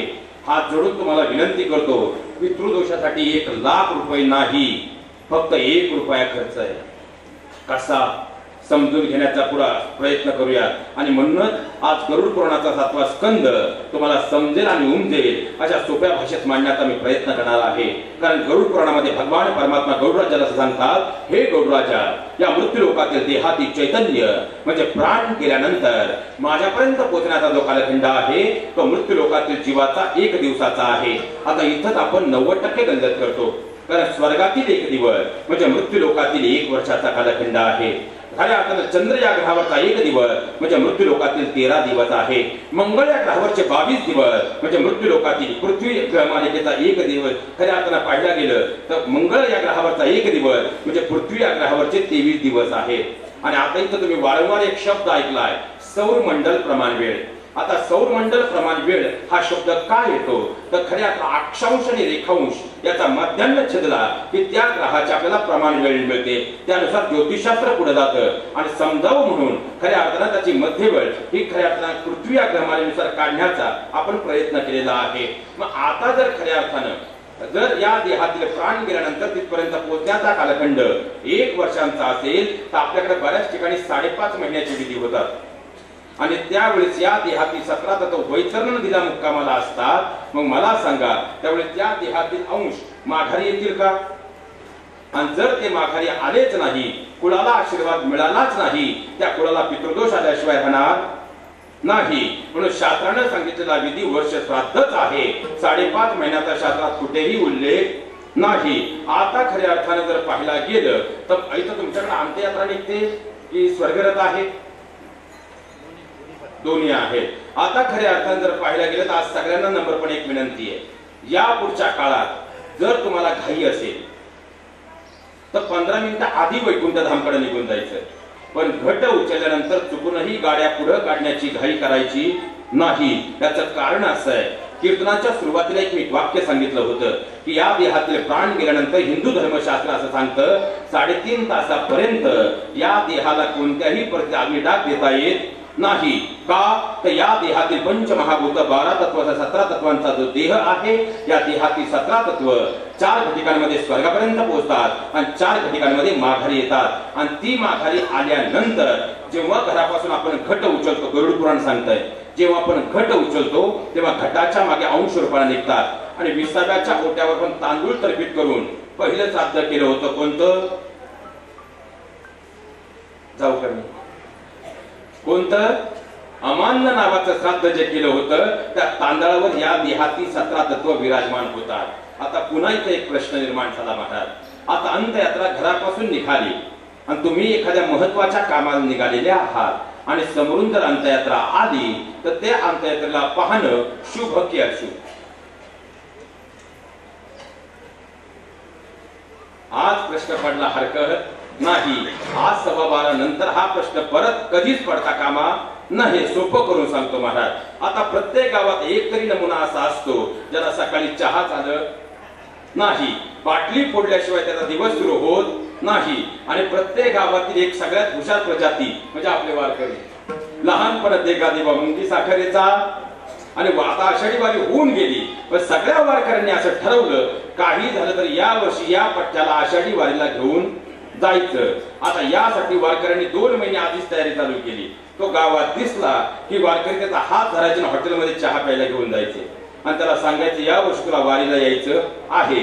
तर मला सकानाना तुकानाना तुम्हाला एकच सांगतो, तुमचं माझं गणित बसणार नाही, मी काय तुमच्या बरोबर येणार नाही. पण महिनाभर सगळ्या वारकऱ्यांनी त्याचा हात दिनक्रम चालू ठेवला आणि मग मात्र त्याचा विचार केला. रोज यांच्या कटकटीपेक्षा त्याने सांगितलं ठीक आहे यावेळेस मी तुमच्या बरोबर वारीला येणार, पण मध्ये मध्ये मला टोकायचं, मी माझ्या पद्धतीनं तुम्ही तुमच्या पद्धतीनं. वारकरी म्हणले ओके. वारी निघाली. आता सगळ्या वारकऱ्यांच्या मुखात राम आणि एकट्या पट्ट्याच्या मुखात रम. वाखरी येईपर्यंत सगळ्यांच्या मुखात राम, याच्या मुखामध्ये रम. पण वाखरी येईपर्यंत 16-17 मुक्काम झाले. प्रवचन कीर्तन रोजची ऐकली, नामस्मरण ऐकलं आणि त्याच्या मनात विचार आला की आता आपण करतोय ते चुकत होतं, आता माळ घालायची. आणि त्यानं निर्णय घेतला पंढरपूरमध्ये गेल्याबरोबर पवित्र अशी टपोरी 2 तुळशीच्या माळा घालायच्या. पंढरपूरमध्ये पोहोचला, तुळशीच्या माळ घातली आणि दर्शन बारीला उभा राहिला. दर्शन झालं, ट्रक उभ्या होत्या. सगळे वारकरी ट्रक मध्ये बसले. त्याला म्हटलं हात दे, आता आपल्याला घरी जायचंय. तो म्हणला येताना तुमच्या डोक्यात राम होता, माझ्या डोक्यात रम होती. आता येताना तुम्ही ट्रक मध्ये जा, फक्त ती पताका इकडे द्या. आता मी राम म्हणत गावापर्यंत पायी वारी करणार.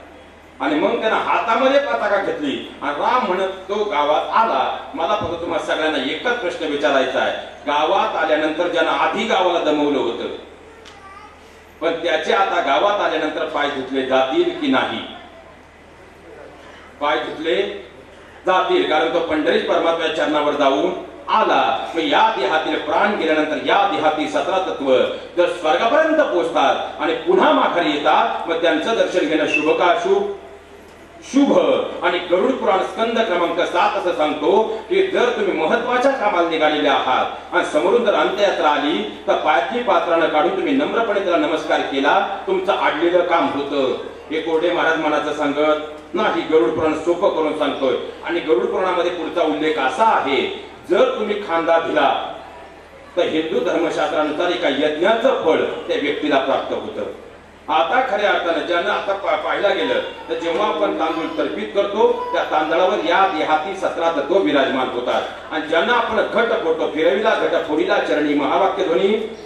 आता ज्यानं फोडतो त्याला काही ठिकाणी आश्वा म्हणतात, काही ठिकाणी जीवखडा म्हणतात. तुमच्याकडे काय म्हणतात? जीवखडा. तो वैकुंठ धाम मध्ये ठेवता की घरी आणता? वैकुंठ धाम मध्ये. नम्रपणे समस्त ग्रामस्थ पाहुण्यांना एक विनंती आहे, या पुढच्या काळात तो जीवखडा चुकूनही वैकुंठ धाम मध्ये ठेवायचा नाही. तो शुद्ध वस्त्रात आपल्या घरी आणायचा, घराच्या बाहेर ठेवायचा. आणि दशक्रिया विधीपर्यंत खऱ्या अर्थानं या पितृस्थानानं जर कुटुंब प्रमुखानं त्या जीवखड्याला जल अर्पण केलं तर शास्त्र सांगतं त्या कुळाला कधीही पितृदोष येत नाही. आता इथे एक शब्द आला महाराज, दशपिंड, म्हणजे 10व्या दिवशीचं पिंड, दशक्रिया. पण हल्ली या 6 वर्षात मला फक्त ज्या दिवशी खऱ्या अर्थानं अंत्यविधी झाला त्या दिवशीचं पिंड पाहिलं नाही. नाही तर आता पिंड दुसऱ्या दिवशी होतंय, तिसऱ्या दिवशी होतंय, 5व्या दिवशी, 6व्या दिवशी, 7व्या दिवशी कधीही होतंय. बरोबर. आणि शास्त्राधारित शब्द काय? दशपिंड. आता आपण खऱ्या अर्थानं कुणाचं मंगल कार्य असेल किंवा कुणाच्या घरात काही कार्य असेल त्याला अडचण येऊ नये म्हणून आपण आधी दशक्रिया करून घेतो. काही ठिकाणी आपण जठे पाडले, ज्या मळ्याचा त्रास त्या मळ्याला नको. पण वारकरी संप्रदाय माणसं तोडायला नाही, माणसं जोडायला शिकवतो. आणि खरं तर कोणी ब्राह्मण काका आहेत का? काय होतं, ब्राह्मण काका कधी व्यासपीठावर नसतात त्यामुळे त्यांना बोलता येत नाही. पण आता तुम्ही आपल्या गावातील ब्राह्मण काकांकडे जा आणि काकांना एक विचारा, काका खऱ्या अर्थानं जर एखादं मंगल कार्य आमच्या घरात असेल आणि जर सुतक असेल तर एक तर ती दशक्रिया आधी करून घ्यावी लागते किंवा ते कार्य पुढे ढकलावं लागतं. पण ब्राह्मण समाजामध्ये जर खऱ्या आज काही दुःखद घटना घडली उद्या मंगल कार्य तरी ते होतं, असं का? त्याचं उत्तर असं आहे की आपल्याकडे मंगल कार्याच्या दिवशी देवक काढतात. बरोबर. ब्राह्मण समाजामध्ये हे देवक 8 दिवस आधी काढतात. आणि देवक जर आधी काढलं तर तेथून पुढे येणाऱ्या कोणत्याही मंगल कार्याला कोणतंही सुतक लागू होत नाही. आणि एवढं जर काकांबरोबर बसून तुम्ही चर्चा करून सरळ करून घेतलं तर जथे तोडायची गरज पडणार नाही. आणि दशपिंड ही योग्य वेळी शास्त्र आधारे होण्यात मदत मिळेल. विठ्ठल.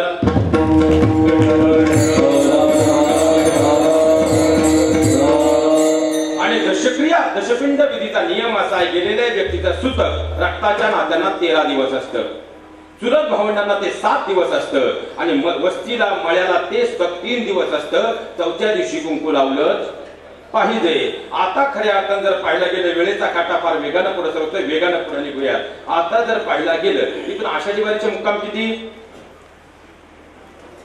12-13. आणि एवढे मुक्काम घेतल्यानंतर आपण पंढरीश परमात्म्याच्या चरणावर जातो. त्याप्रमाणे या देहातील प्राण गेल्यानंतर या देहाचे एकूण वर्षभरातले पूर्ण मुक्काम 16 आणि एक अर्ध मुक्काम आहेत. कोणते?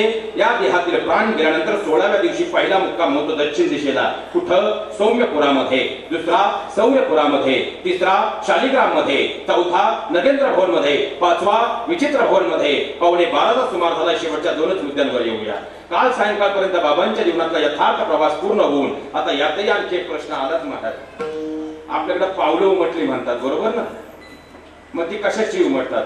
ती चिमणीची असतात, मोराची असतात, कोंबडीची असतात, वृंदावनची असतात, कशाची असतात? आणि आपल्याकडे एक शोध लावलाय की गेलेल्या व्यक्तीला तो देह प्राप्त झाला.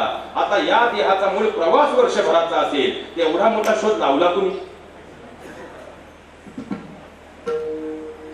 या देहाला वर्षभराच्या प्रवासाला जो देह दिला जातो त्या देहाची ती पाऊलं असतात. खऱ्या अर्थाने पुढची गती नसते. आता काल सायंकाळपर्यंत सूर्यास्तापर्यंत गरुड पुराणाच्या 7व्या स्कंदाधारे बाबांच्या देहाती 17 तत्वांना घेऊन 2 दूत चित्रगुप्ताच्या नगरीत पोहोचले. तिथं पोहोचल्यानंतर खऱ्या अर्थाने एक दूत बाबांच्या देहाती 17 तत्वांजवळ थांबला, दुसरा चित्रगुप्ताच्या नगरीत गेला. गरुड पुराण स्कंद क्रमांक 7 असं सांगतो तिथे एक कर्मरेषा आहे. त्या कर्मरेषेवर बाबांनी केलेल्या मृत्यूलोकातील कर्माची फाईल त्यानं आपल्या ताब्यात घेतली. तिथून तो चित्रगुप्ताकडे गेला. चित्रगुप्तानं कर्मरेषा तपासली. शेवटच्या पानावर एक शेरा लिहिला. तो शेरा लिहिल्यानंतर काल सायंकाळी गरुड पुराणा आधारे बाबांच्या देहाती 17 तत्वांचा मुक्काम चित्रगुप्ताच्या नगरीत झाला. आज जर तुम्ही पंचांग पाहिला असेल तर आजचा सूर्योदय हा 6:38 होता. त्या अगोदर सौरमंडल प्रमाण वेळेनुसार 1.5 तास आधी बाबांच्या देहाती 17 तत्वांना घेऊन 2 दूत चित्रगुप्ताच्या नगरीतून आज यमधर्मराजा नगरीकडे निघाले. दोन्हींचं अंतर गरुड पुराणा आधारे सौरमंडल प्रमाण वेळेनुसार पृथ्वीच्या 4.5 तासांचा आहे. खऱ्या अर्थाने यमधर्मराजा नगरीत पोहोचल्यानंतर तिथे एक पेट्रोलिंग करणारा बाहेर कामगार आहे. त्याचं नाव सहसा कोणी सांगत नाही, आज सांगून जातो. त्याचं नाव खऱ्या अर्थाने धर्मदूत आहे. आपण सुद्धा गेल्यानंतर आपली भेट त्यासोबत होणार आहे. आणि खऱ्या अर्थाने त्या ठिकाणी तिथून आज गेला तो ठरवतो कोणत्या दरवाजातून आज पाठवायचं. आज गेल्यानंतर मध्ये एक सुवर्ण सिंहासन आहे, त्यावर यमधर्मराजा विराजमान आहे. बाजूला अष्टप्रधान मंडळ आहे. हे अष्टप्रधान मंडळ ती कर्मरेषा तपासतं. त्याच वेळी यमधर्मराजा व खऱ्या अर्थाने 5 साक्षीदारांना बोलावून घेतो आणि 5 साक्षीदारांची साक्ष नोंदवल्याशिवाय मृत्यूलोकातील कोणत्याही जीवाचा निकाल लागत नाही. कोणते साक्षीदार? पहिले साक्षीदार प्रकृती म्हणजे परमात्म्याचा अंश. देव आहे हृदय मंदिरी, शोधून पाहे किंवा सर्वाघटी राम. या देहात परमात्म्याचा जो अंश आहे या देहापासून 100 तरी वेगळा झालाय का? म्हणून पहिले साक्षीदार म्हणजे खऱ्या अर्थानं प्रकृती म्हणजे परमात्म्याचा अंश आहे. दुसरे साक्षीदार धरणी माता आहे. आपण दरवाजा लावून कोणतेही कृत्य करू शकतो, धरणी मातेपासून लपवून करू शकतो का? म्हणून दुसरे साक्षीदार धरणी माता आहे.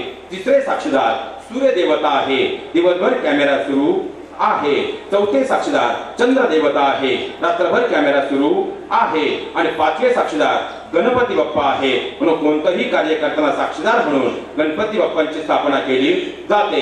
5 साक्षीदारांची साक्ष नोंदवल्यानंतर यमधर्मराजा वायुदेवतेला बोलावून घेतो. वायुदेवता त्या ठिकाणी आल्यानंतर वायुदेवतेसोबत बाबांच्या देहाती 17 तत्वांना आज या ठिकाणी पाठवलं जातं शेवटचं पिंडदान करण्यास, खऱ्यातलं पिंड ग्रहण करण्यासाठी. आणि अंश रूपानं वायुदेवतेसोबत बाबा या ठिकाणी येतात. चाललेला हा सगळा सोहळा पाहतात. हा सोहळा पाहिल्यानंतर त्यांच्या अंतर्मनाला समाधान प्राप्त झालं, अंश स्वरूपाला समाधान प्राप्त झालं. तर ते आपल्या कुळाला आजच्या दिवशी भरभरून आशीर्वाद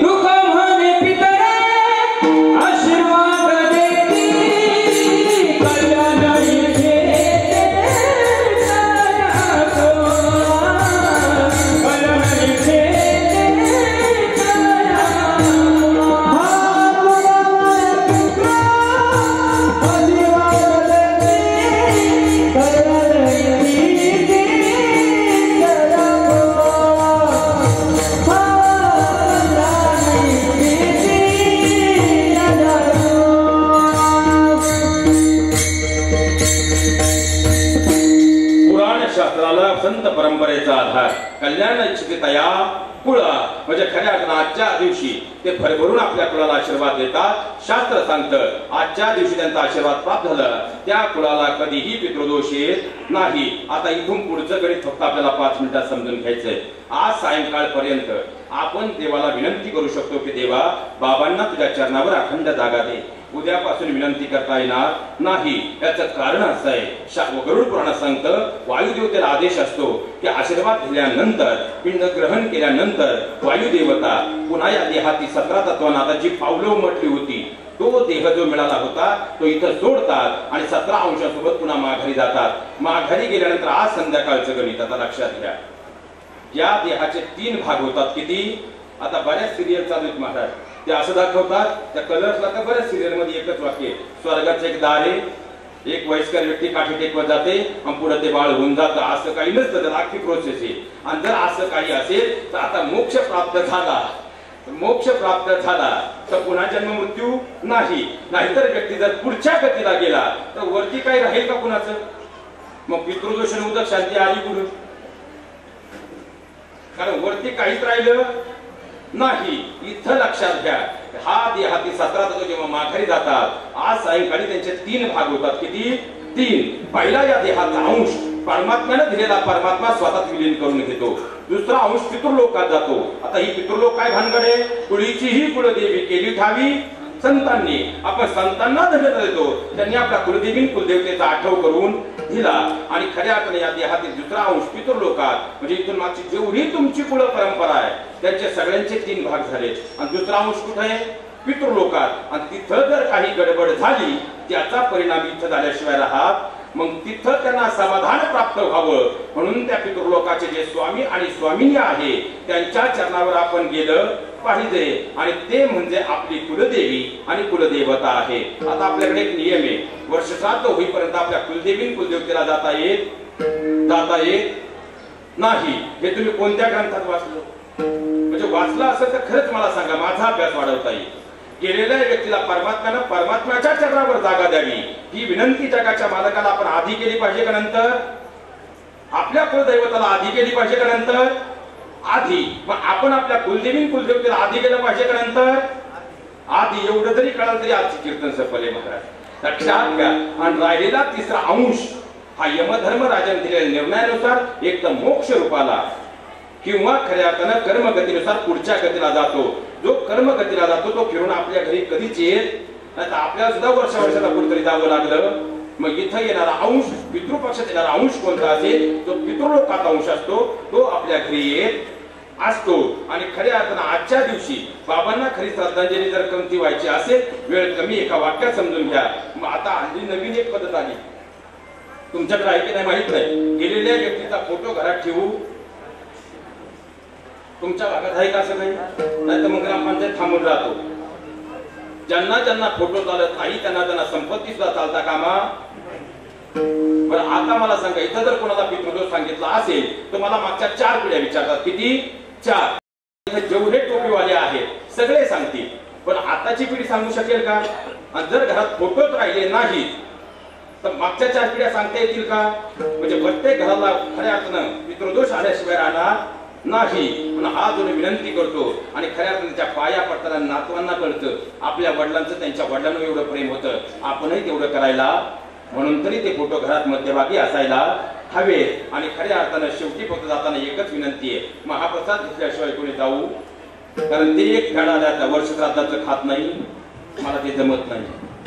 अहो तुम्ही म्हणले तर यात दुःख नाही, पण हल्ली आम्ही सुद्धा आवाज उठवलाय. आम्हालाही खऱ्या अर्थानं वर्षश्राद्धाचं अन्न चालत. बरं, वर्षश्राद्धाचं अन्न जर आम्हाला चालत नाही त्या घरातलं पाकिट कसं चालतं? प्रश्न चुकीचा आहे का? आणि हा प्रश्न तुम्ही उपस्थित करणं गरजेचं. फक्त ज्यांना ज्यांना अन्न चालत नाही त्यांना म्हणा आमच्या घरात पाकिट सुद्धा चालत, पंक्तीला बसतील. थोडं कडू वाटेल महाराज, पण वास्तवता स्वतःपासून जर बदलली नाही तर येणारा काळ फार भयानक असणार आहे. हे सगळ्यात मोठं वास्तव आहे. आता काही म्हणतील आता खऱ्या अर्थानं मी वर्षश्राद्धाचं खात नाही. हा मुस्लिम समाजामध्ये एक नियम आहे, हजला गेलं का परत मागे यायचं नाही. आणि हिंदू शास्त्रात एक नियम आहे, काशीला गेलं का परत मागे यायचं. आता काशीला गेल्यावर तुम्ही सुनेसाठी नातनं पळपट आणलं आणि तुम्ही नातवासाठी खेळणी आणली. मग तुम्ही काशीला दर्शनाला गेलते का देह सोडायला गेलते? बरं, काही सोडायचंच होतं. मग येणे पटन 2-3 सातबारे काय सोडणार? कोण म्हणते मी चहा सोडला, कोण काय सोडते. सातबारे सोडले असं कधी ऐकलं का? आपुल्या हिता जो असे जागता. लक्षात घ्या. पण आता काहींनी आणखी एक नवीन आवाज उठवलाय, काशी किंवा गयाला पिंडदान केलं की परत पित्र घालायची. आता इथून पुढे काशीला गेलं तिथल्या ब्राह्मणांना विचारा, हे पिंडदान घातलं हे कुणाचं?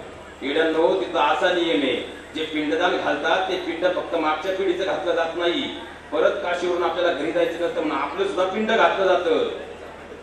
म्हणून पुढची पिंड घालत आणि आपण तिथून घरी आलो आणि मग सातबाऱ्यावर मांडायला लागलो.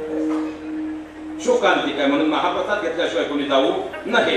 काही म्हणतील महाराज 3 मिनिटं बाकी अजून काहीतरी. नवनाथ ग्रंथ अध्याय क्रमांक 6चा उत्तरार्ध 7चा पूर्वार्ध. मला सांगा पहिले वारकरी कोण? भोलेनाथ. भोलेनाथांपासूनची परंपरा येते. भोलेनाथ, मच्छिंद्रनाथ, गोरक्षनाथ, गहिनीनाथ, निवृत्तदादा, त्यांनी ज्ञानानुग्रह ज्ञानदादा, ज्ञानदेवी रचिता. म्हणजे वारकरी संप्रदायाच्या आपण पायिक आहोत. या परंपरेमध्ये मच्छिंद्रनाथ आणि गोरक्षनाथांनी जगन्नाथपुरीपासून 3 मैलावर असणाऱ्या तारकापुरी या ठिकाणी हाच पुण्यस्मरण विधीचा प्रसाद एकदा नाही 2दा ग्रहण केलाय. त्यांनी जर तो महाप्रसाद ग्रहण केलाय, आपण नाकारणारे कोण आहोत? म्हणून तरी महाप्रसाद घेतल्याशिवाय कोणी जाऊ नाही. एकदा प्रेमानं भजन करूया.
पुण्यस्मरण नामसंकीर्तनाच्या वेळेमध्ये भक्तांना वेळेचं भान पाळणं अत्यंत गरजेचं आहे. खऱ्या अर्थानं बाबांचा हा होणारा सोहळा जमलेला समाज सांगण्यासाठी पुरेसा आहे की बाबांनी खऱ्या अर्थानं आपलं जीवन जगत असताना केलेलं कर्म हा कर्मयोग साक्षात समोर उभा आहे असं म्हटलं तर वावगं ठरणार नाही. आणि बाबांनी दिलेल्या संस्कारांचा यथायोग्य संस्कारांचा वसा आणि वारसा त्यांचे चिरंजीव त्यांचे पुतणे असतील हा संबंध परिवार असेल त्यांनी यथार्थपणे पुढे नेलेला आहे. खऱ्या अर्थानं जर पाहायला गेलं तर स्वर्गाच्या मांदियाळीमधून बाबाच्या माता सोहळा पाहत असतील. कुळी कन्यापुत्र होती जे सात्विक तयाचा हरिक वाटे देवा आज त्यांनाही त्याचा हर्ष होत असेल. गीता भागवत करीती श्रवण अखंड चिंतन विठोबाचे अंतकणातले विकार खऱ्या तर नामचिंतना दूर होतात. चित्त निर्मळ होतं आणि निर्मळ चित्त देवाच्या चरणावर गेलं तर देव पाहावयासी गेलो दैवची होण ठेलो या नरदेहाला देवत्व प्राप्त होतं. असे जे देवत्वाला जातात तुका म्हणे मज घडव त्यांची सेवा बरी माझ्या दैवा पार नाही. नियोजित वेळेत खऱ्या अर्थानं प्रथम चरणाचा यथार्थ पुढच्या 3 चरणांचा सरळ भावार्थ पाहत असताना बोलण्याच्या ओघात जर चुकीचा शब्द गेला असेल मुलगा नात्याने मला क्षमा करा. योग्य वाटलं ते काळजात करून घ्या एवढी अपेक्षा व्यक्त करतो. आलेल्या सर्व क्षेत्रातील मान्यवरांचे खऱ्या अर्थानं भगत परिवारातर्फे ऋण व्यक्त करतो. त्याचप्रमाणे खरं तर आज कमी वेळेमध्ये फार पुढे जायचं होतं आणि फार पुढे जात असताना सगळ्यात महत्त्वाचं मी मगाशी जे वाक्य सांगितलं आज साक्षात नम्रतेचा साथ व्यासपीठावर या ठिकाणी अवतीर्ण आहे. बाबा आपल्या सर्वांच्या चरणावर या ठिकाणी नतमस्तक होतो आणि विशेषत्वानं या खऱ्या अर्थानं अहिल्यानगरच्या मातीचं वैभव आणि ज्यांनी आता आळंदीमध्ये या लेकरांना घडवण्याचा फार मोठा शिवधनुष्य केलेला आहे. आदरणीय खऱ्या अर्थानं महाराज आपल्याही चरणावर साष्टांग दंडवत प्रतिपादित करतो. त्याचप्रमाणे खऱ्या अर्थानं परम आदरणीय आमचे मित्र प्रवीण महाराज आपल्याही चरणावर या ठिकाणी ऋण व्यक्त करतो आपल्या चरणात नतमस्तक होतो. त्याचप्रमाणे या रथाचा दुसरा चाक याच मातीचं वैभव आदरणीय खऱ्या अर्थानं रमेश महाराज त्यामुळे महाराज आपल्याही चरणावर नतमस्तक होतो. त्याचप्रमाणे खऱ्या अर्थानं जर पाहिलं गेलं तर ज्या वाद्य संस्कृती साक्षात इंद्रदेवाला ज्यांची भुरळ आहे परमादरणीय आमचे रुपेश महाराज म्हणजे नामातच रूप आहे आणि नम्रतेचा साज आहे. महाराज आपल्याही चरणावर साष्टांग दंडवत प्रतिपादित करतो. परम आदरणीय आमचे विनेकरी बाबा आणि परम आदरणीय आमचे समस्त टाळ महर्षी आपल्या सर्वांच्या चरणावर साष्टांग दंडवत प्रतिपादित करत असताना खऱ्या अर्थानं अत्यंत गोड अशी आपली सिस्टम आहे. मनपूर्वक आपले ऋण व्यक्त करतो. परम आदरणीय ताई आपलेही मनपूर्वक सर्व राजकीय क्षेत्रातील मान्यवरांच्या या ठिकाणी ऋण व्यक्त करतो आणि खऱ्या अर्थानं माझ्या वाणीला पूर्ण विराम. ज्ञानेश्वर माऊली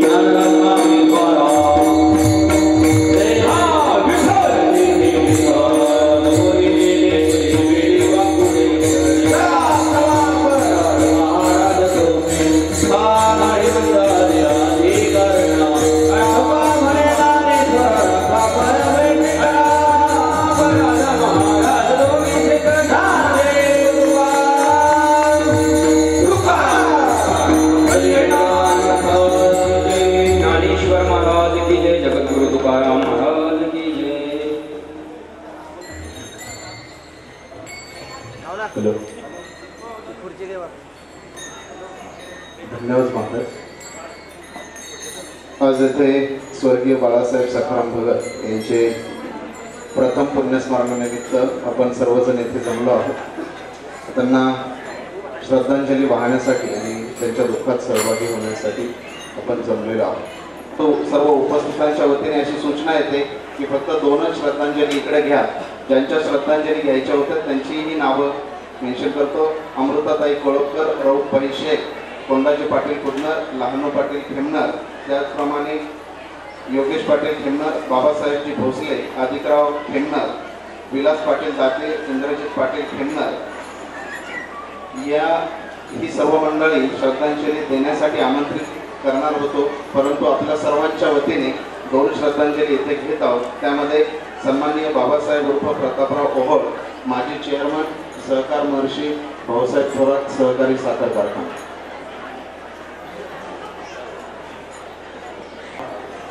राम राम. सर्वांचं चांग भलं.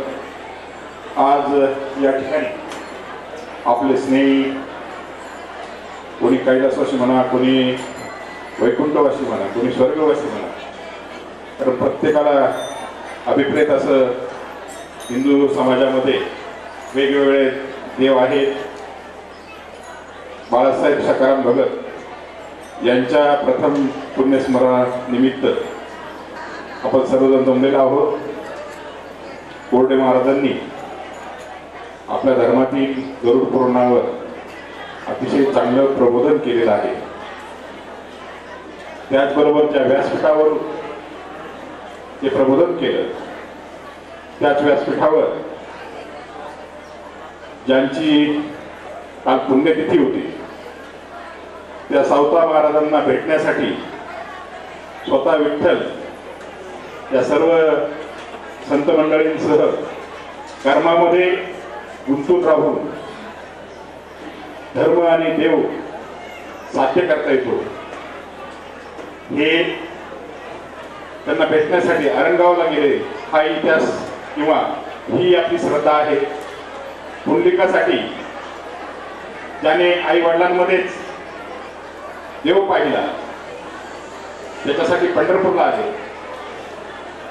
हेही खरं आहे. हे सांगणार ते व्यासपीठ. आणि बाळासाहेबांचं पाहिलं तर संपूर्ण आयुष्य शिस्तीत, अतिशय निरामय आणि सर्वांची एकोप्याने राहून, परंतु परमेश्वरांनी त्यांची एक्झिट वयाच्या मनाने खूप लवकर घेतली. भगत परिवारामधला हा एक हिरा आपल्यातून गेलाय. मी आम्हा सर्व नातेवाईकांच्या वतीने संगमनेर तालुक्याला आदर्श अशा अमृत उद्योग समूहातील सर्व संबंधित, संगमनेर तालुका काँग्रेस कमिटी, राज्य साखर संघ, आपल्या सर्वांचे नेते आदरणीय बाळासाहेब थोरात साहेब यांच्या वतीनं बाळासाहेबांच्या प्रती आदरभाव व्यक्त करतो आणि थांबतो. जय. दरम्यान येथे उपस्थित राहिले सन्माननीय भाऊसाहेबजी सागर, सन्माननीय गागरे सर, सन्माननीय मीराताई शेटे, सन्माननीय इब्राहिमजी चौगुलेही उपस्थित आहेत. यानंतर श्रद्धांजली वाहण्यासाठी मी ज्येष्ठ नेते, कृषी उत्पन्न बाजार समितीचे सभापती सन्माननीय शंकरराव पाटील खेमनर यांना आमंत्रित करतो.